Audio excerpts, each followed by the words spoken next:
রাজু ভাই, এগুলো কি কচুরিপানা?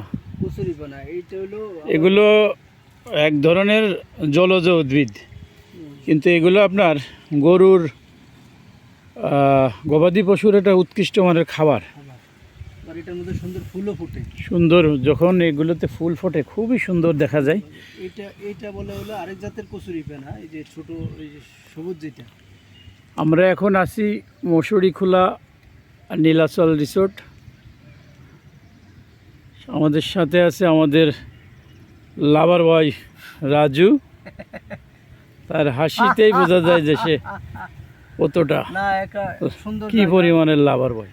তারপরে এগুলো প্রাণবন্ধক জায়গা, আসলে মনটা ফ্রেশ হয়ে যায়, ভালো লাগে, ভালো লাগার মতো একটা জায়গা। সব মিলে চারিদিকে খালি ওয়াও। হ্যাঁ, এই যে এখানে দেখতে পাচ্ছেন কিছু ভাইয়েরা মাছ ধরার কাজে ব্যস্ত, তারা জাল দিয়ে মাছ ধরতেছে। আমাদের এই যেখানে জাল ধরতেছে এর পাশেই আমাদের নিজস্ব জায়গা। আমরা এই জায়গায় একসময় হাই রাইজ বিল্ডিং করার স্বপ্ন দেখি ইনশাআল্লাহ। ইনশাআল্লাহ। আর ওই দেখা যাচ্ছে ওই পাশে আমাদের রিসোর্ট।